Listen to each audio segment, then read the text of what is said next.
Welcome to பாப்பா Shanmugam properties. இதுவரை subscribe பண்ணாதவங்க சப்ஸ்கிரைப் பண்ணிக்கோங்க.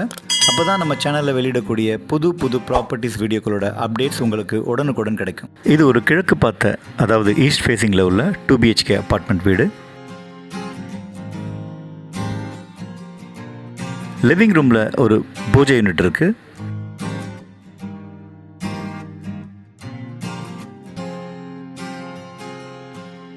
நல்ல ஸ்பேஷியஸான லிவிங் கம் டைனிங் ஏரியா உள்ள வீடு. இது இந்த 2 BHK வீட்டோட முதல் பெட்ரூம். பாருங்கள், நல்ல ஸ்பேஷியஸாக ஒரு டபுள் காட், ஒரு வார்ட்ரோப், 2 பீரோ வைக்கக்கூடிய அளவிற்கு நல்ல விசாலமான மற்றும் 2 ஜன்னல்களோடு வெளிச்சமும் காற்று வசதியும், வெஸ்டர்ன் டாய்லெட் வசதியில் ஒரு அட்டாச்டு பாத்ரூமும் உள்ள ஒரு பெட்ரூமாகவும் இருக்குது. இது ஒரு எல் ஷேப்பில் ஸ்டோரேஜ் வசதியோடு நார்மல் சைஸில் இருக்கும் கிச்சன்.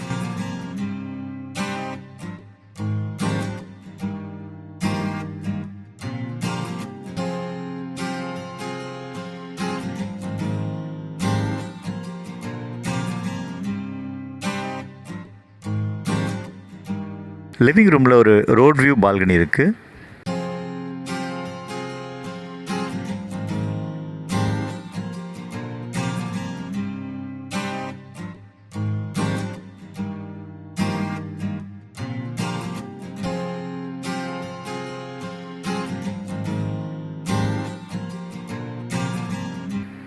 இது லிவிங் ரூமிலும் 2வது பெட்ரூமுக்கு அருகிலும் இருக்கும் ஒரு காமன் டாய்லெட்.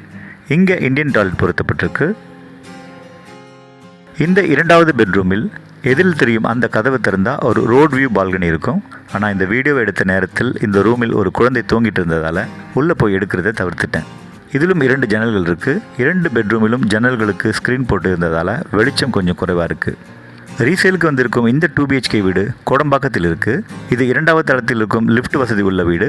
பொதுவான ஓப்பன் கார் பார்க்கிங்கும் உண்டு. 925 ஸ்கொயர் ஃபீட் பில்டப் ஏரியாவும் 300 ஸ்கொயர் ஃபீட் UDSம் உள்ள இந்த வீடு 89 லட்சத்திற்கு ரீசேலுக்கு வந்திருக்கு. 1.1 கிலோமீட்டர் கோடம்பாக்கம் பவர் ஹவுஸும், 1.3 கிலோமீட்டர் நெல்சன் மாணிக்கம் ரோடும், 2.1 கிலோமீட்டர் லயோலா காலேஜும், 1.6 கிலோமீட்டர் MMDA மெட்ரோ ஸ்டேஷனும், 1.8 கிலோமீட்டரில் மேற்கில் வடபழனி மெட்ரோ ஸ்டேஷனும், கிழக்கு பக்கத்தில் கோடம்பாக்கம் ரயில்வே ஸ்டேஷனும் இருக்குது. அது மட்டும் இல்லாமல் Kodambakkam power house metro station வேலைகளும் மிக வேகமாக நடந்துட்டு இருக்கிறதால இந்த 2 BHK அப்பார்ட்மெண்ட் வீடு நிச்சயம் உங்களுக்கு எல்லா விதத்திலும் ரொம்ப வசதியாக இருக்கும். இந்த 2 BHK அப்பார்ட்மெண்ட் வீடு உங்களுக்கானதுன்னு மனசில் தோணுச்சுன்னா உடனே ஸ்க்ரீனில் தெரிய நம்பர் கால் பண்ணுங்கள். நன்றி, வணக்கம்.